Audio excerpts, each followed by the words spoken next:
सदाशिवसमारम्भाम् शङ्कराचार्यमध्यमाम् अस्मदाचार्यपर्यन्ताम् वन्दे गुरुपरम्पराम्.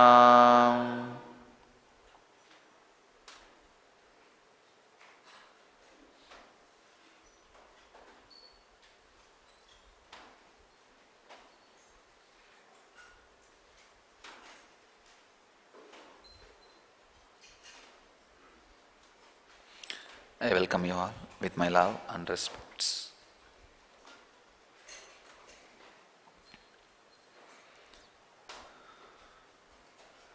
Today's subject is recall the past to revive your future.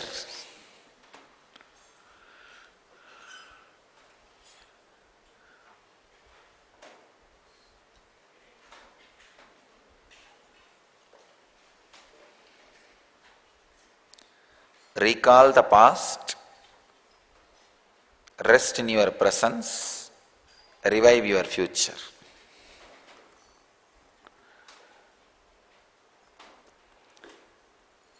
Recalling the past is technique for cleansing. Resting in present is a technique for living. Reviving your future is technique for creation.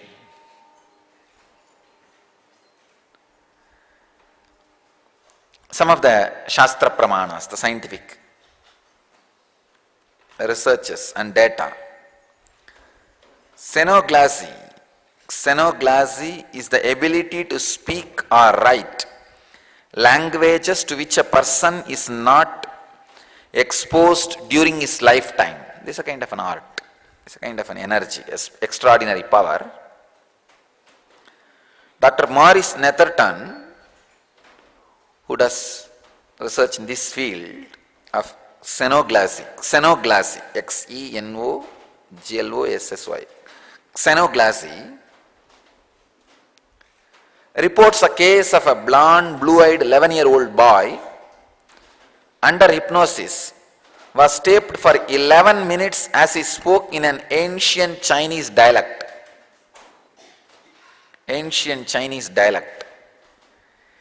When the recording was taken to a professor of Oriental Studies at California, it turned out to be a recitation from a forbidden language in ancient China.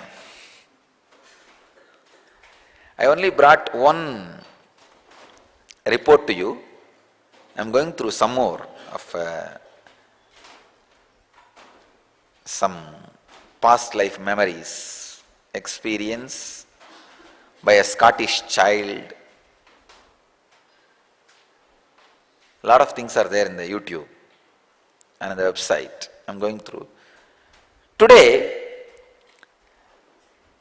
From today onwards, I'll start sharing some of my insights into the second layer past lives.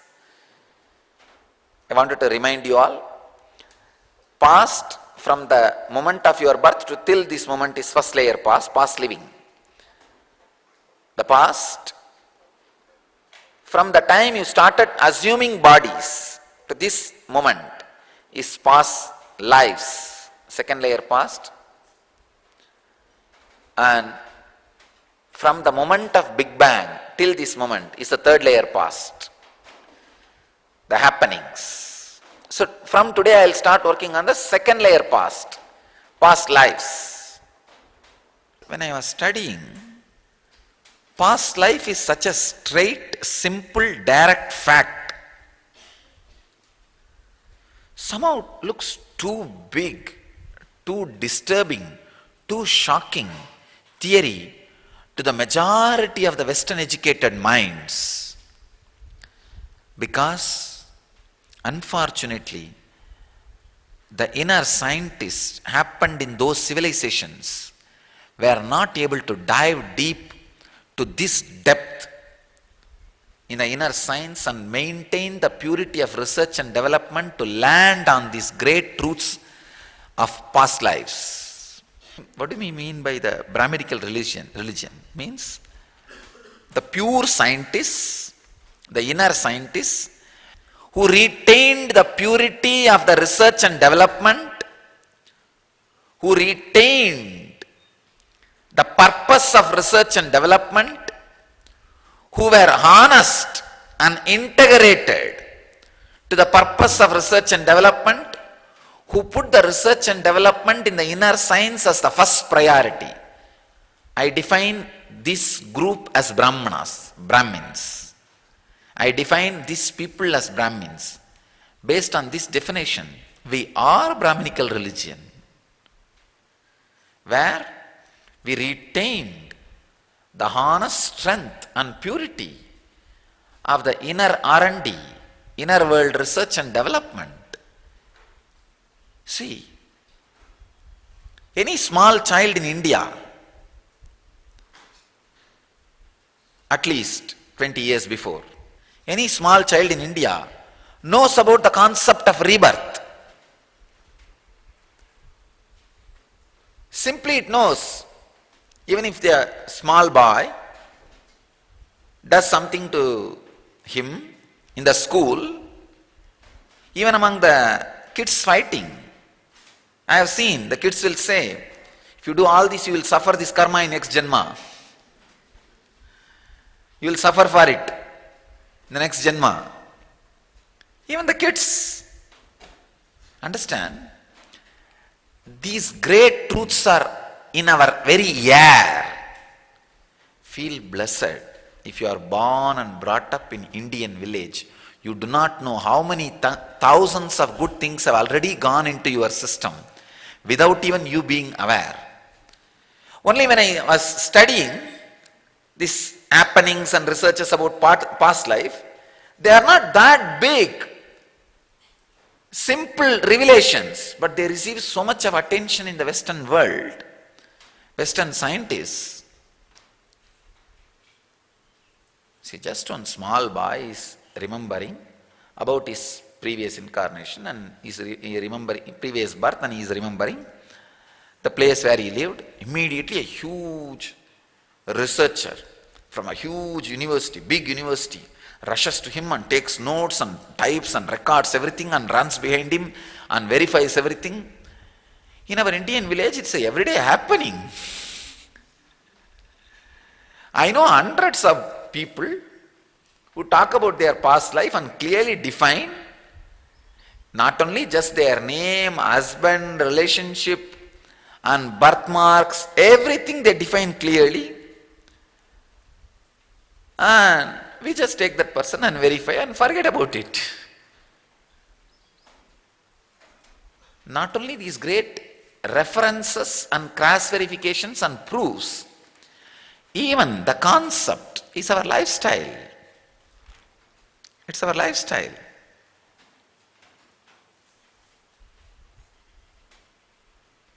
I have seen in villages, when a child takes birth, the grandmother will see the body marks and tell, oh, is your grandfather's rebirth. Or is that third house guy was there, is rebirth. They'll just like that name it. I have seen. And when the child grows, he will exactly remember all that and tell. See, I wanted you to understand few things. First thing, because of the purity of the Brahminical tradition, so much of R&D was done and these concepts are in our air. To understand about past life, when I say understand, how much of knowledge a Indian village boy has, you may need to do PhD in some Western university. Really. Because these great truths are already in our air. As simple basic understandings about karma, reincarnation, past life, next life, all these things.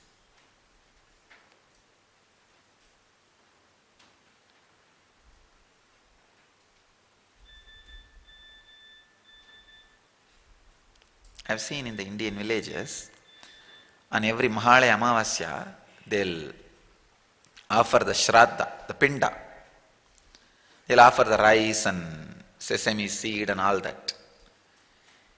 If there is no crow is coming to eat that food, they will say, oh, he has already taken the next birth.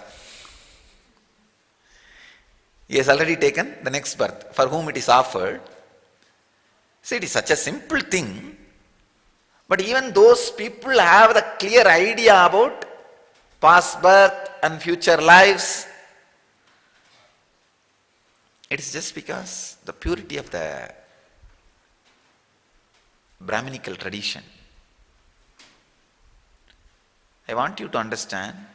People ask me again and again, Swamiji, do you believe in reincarnation? Do you believe in past birth and future lives? I tell them, no, I don't believe. I just know. Past life exists and future lives exist. I just know. It's a simple truth. Understand? Just because you don't want to handle, if you just try to forget, no, before 30 years I did not exist. Before 20 years I did not exist. If, for example, your age is 50 and you don't want to remember the age where you are just running around doing all silly things which you feel as silly now. See, when you are 18, you feel silly for playing with the small toys and playing with the small kids. When you are 35, you feel silly for playing with small girls, playing or fighting with your sisters or brothers or your friends. See, feeling silly is okay. Just because you feel silly, you try to deny it, is not going to help. Same way, many of the things which you did in your past birth, now if you remember, you may feel silly. Why did I do that? What foolish thing I did? Because you would have killed somebody or got killed just for the sake of few thousand rupee, which is not useful for you now. Because that few thousand rupee is not useful anyway in this birth. So now it feels too silly.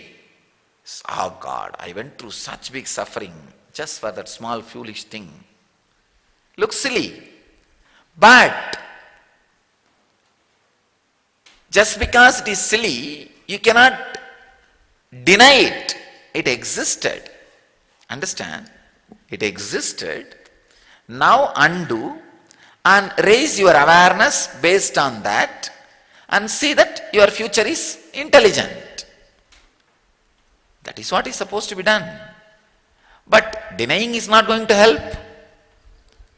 Most of us are in denial mode.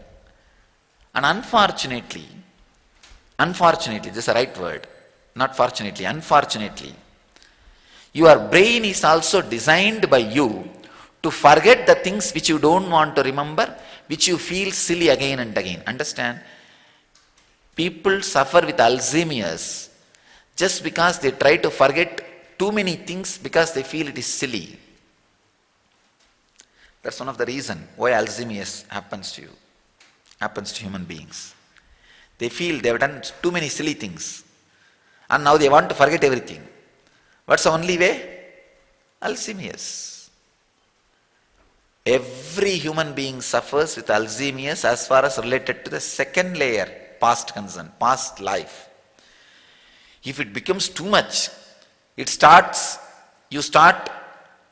using that Alzheimer's technique, even for the past living, first layer past, it's Alzheimer's disease.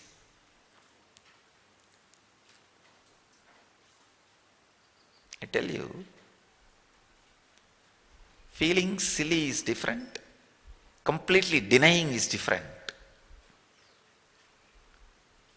Just because feeling silly, don't try to deny it. We had past, we have present, we will have future.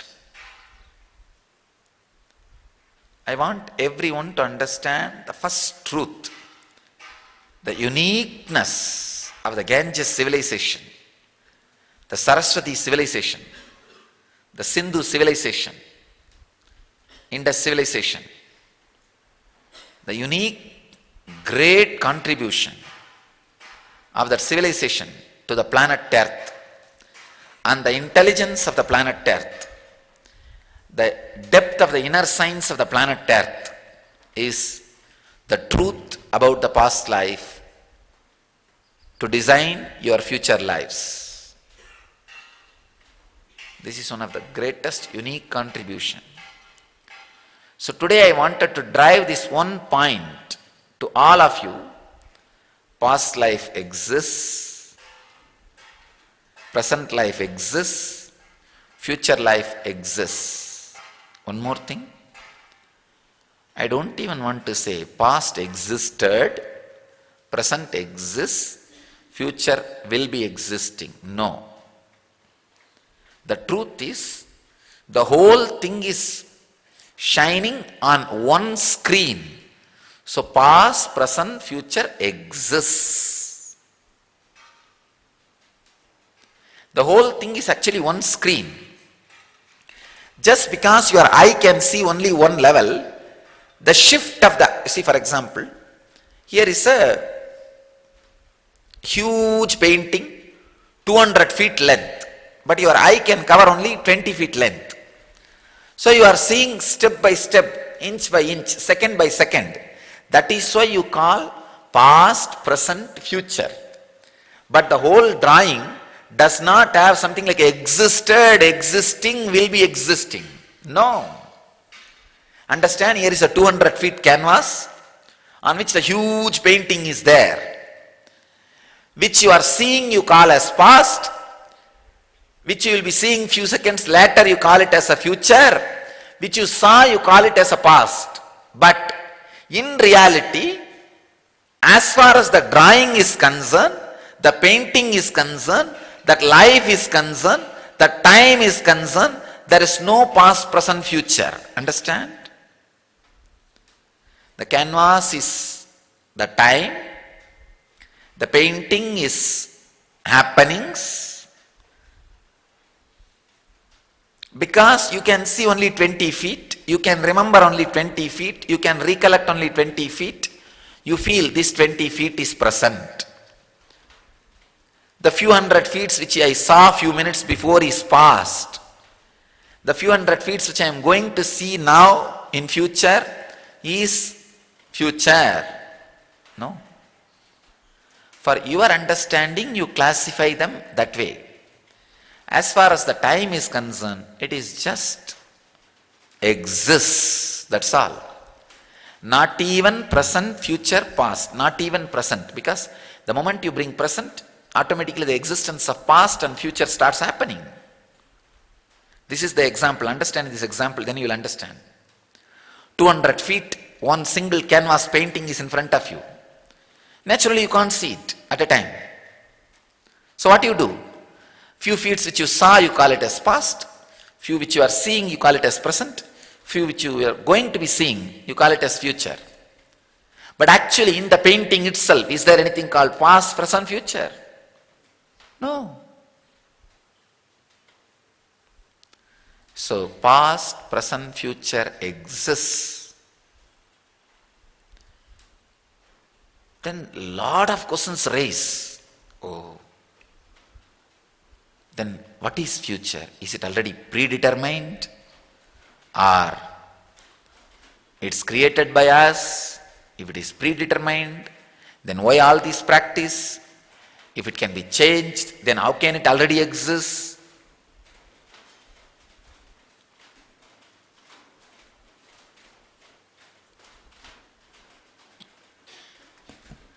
Let me give you the example. Here is a huge 200 feet canvas. There is a painting of a big forest. The scene starts from some fish, tortoise, snakes, crocodile, and then the next paintings are elephant, pig, lion, then different bigger animals and dinosaurs. Like this huge painting exists. Now You saw few things in the past. Means few feet you already saw. That's what we call past. Few feet which you are seeing. That's what we call present. Few feet which you are going to see. That's what is future. Please understand. The few painting which you saw in the past, if it, for example, you saw few animals. If you reacted to that with fear, that fear is going to be more when you see the future paintings. If you reacted to that as a intelligent knowledge collection, oh, snakes look like that, crocodile looks like that, or fish looks like that. So naturally, when you are going to see the future animals, it is going to be intelligence based. Or when you saw the past, if it was greed based, wow, this body looks really pretty. How pretty the snake looks. If it is greed based connection, then it is going to be again the future, these animals, it is going to be greed based connection. Wow. What a tall dinosaur. Please understand. The painting itself is eternal, is not going to be changed.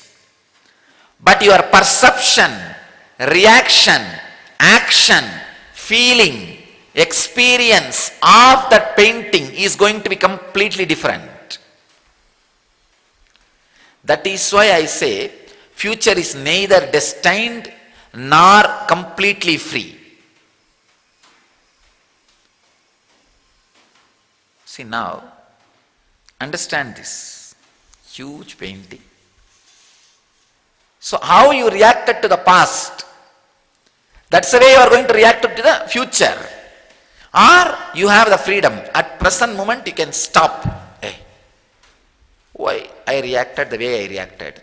Now I have the freedom to shift the understanding or the way I react so that the future reactions will become different. You have that freedom. That is why sadana. Please understand. I am not saying future can be changed because the canvas and painting cannot be changed.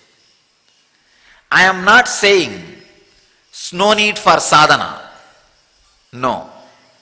You have freedom to change some things. For that, do sadhana. And same way, understand future cannot be changed.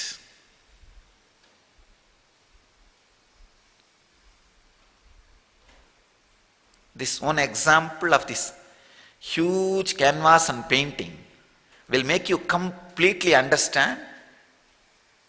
Bring all your questions and fit with this one example. You will completely understand the past, present and future. Understand the future. It is neither changeable. That does not mean you don't need to do anything.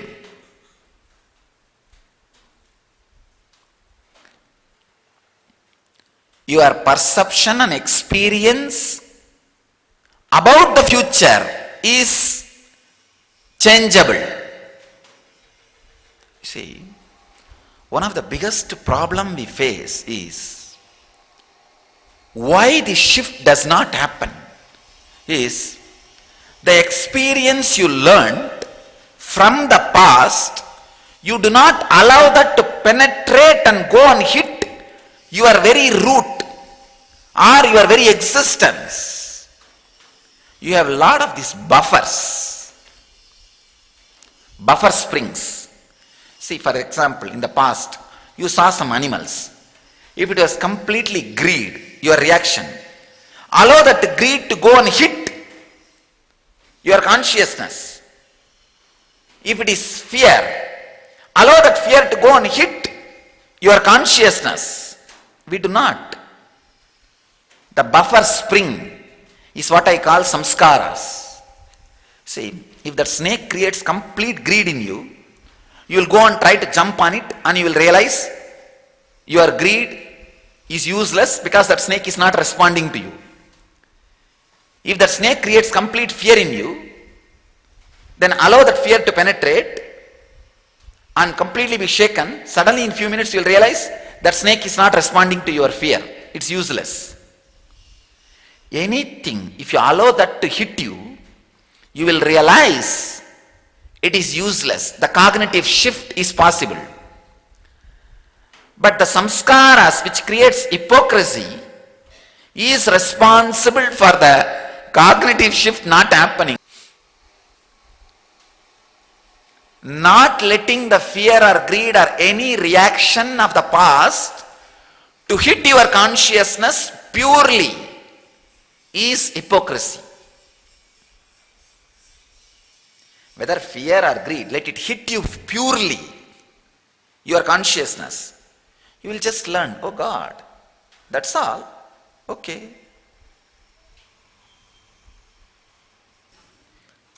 You will experience the space where nothing can touch you. The cognitive shift happens in you. There is a beautiful song by the Siddhas. If you, that song, one translation says, if you boil the copper with these herbs and process it this many days in this way, it will become gold. The same line, if you read it once more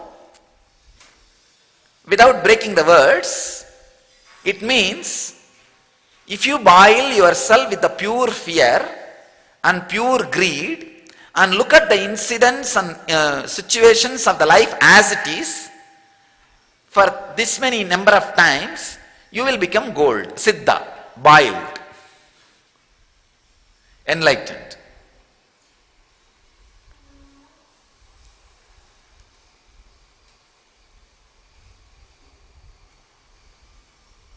Boiling your being with a direct fear or direct greed awakened in you, without letting the engrams to come in between, itself will make the cognitive shift in you. You will realize the future is not changeable, but future is changeable. Future is not changeable, your future is changeable. Future itself is not changeable, but your future is changeable.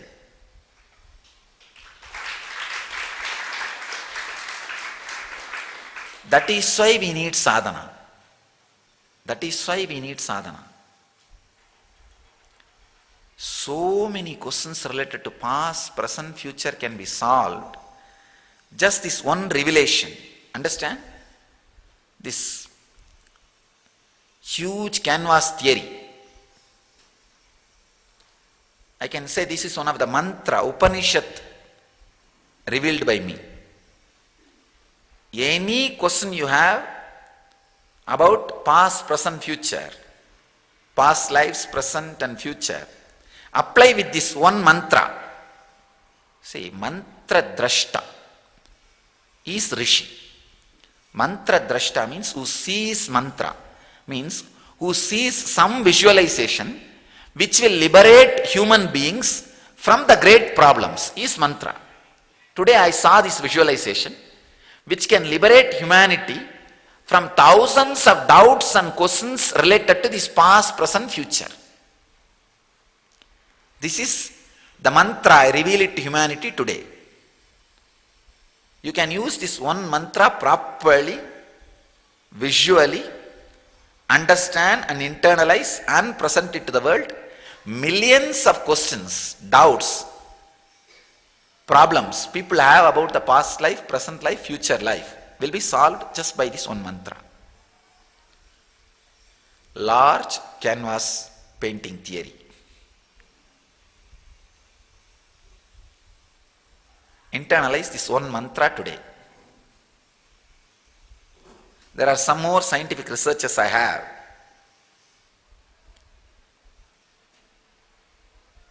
Dr. Ian Stevenson, psychiatrist and a paranormal investigator, in his book Where Reincarnation and Biology Intersect, writes, birthmarks or other psychological manifestations have been found to relate to experiences of past lives, particularly violent death.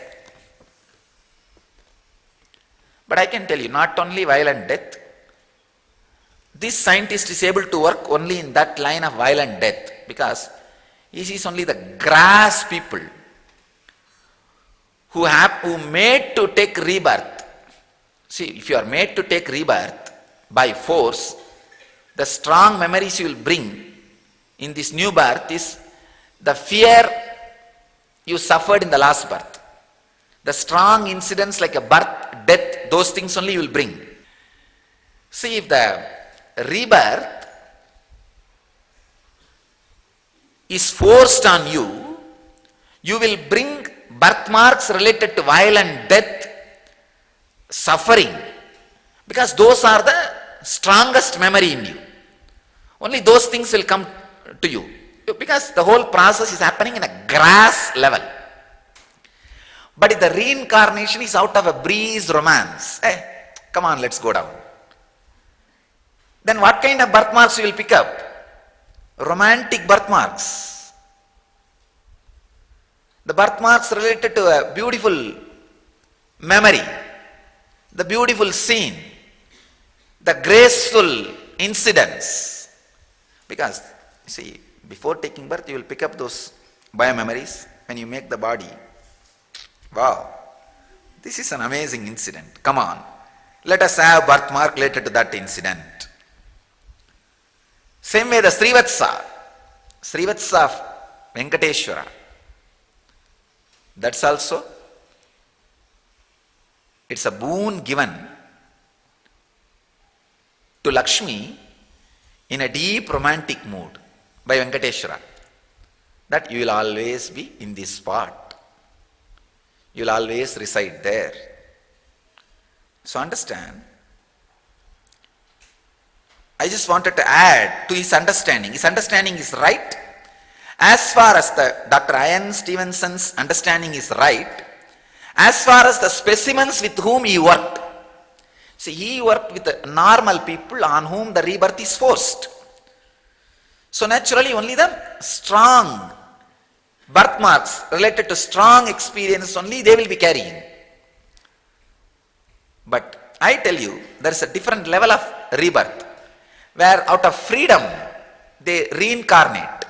Those people do not bring on any birthmarks related to strong things like a violent death and all.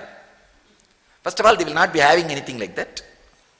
Second thing, they bring birthmarks related to love, compassion, romance, joy. Those breezy incidents, birthmarks are brought. So let this understanding be added to his revelation. Dr. John Archibald Wheeler, a Princeton physicist, says, memories of past lives come from a universal memory source that lies outside the human body. New scientific studies of quantum holography suggest that human body is a hologram within holographic universe. The DNA of each cell of our body is a hologram that has information about human body and universe. Every man is therefore capable of accessing intelligence from all information fields in universe. Hiranyagarbha. Hiranyagarbha.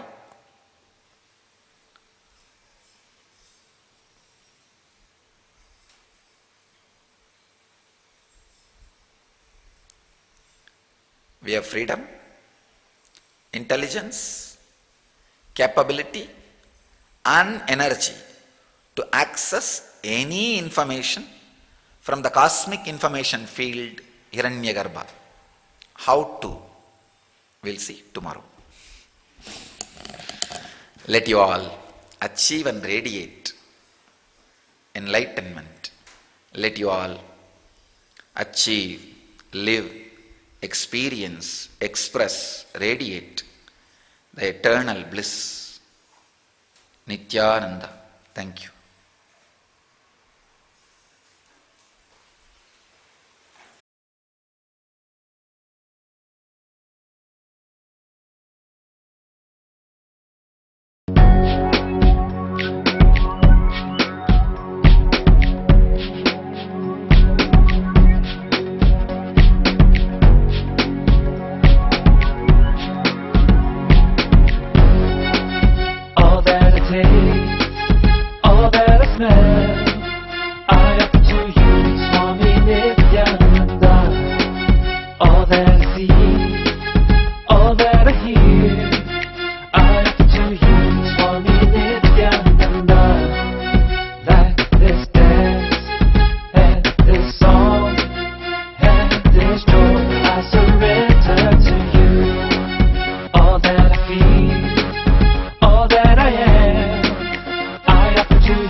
dream.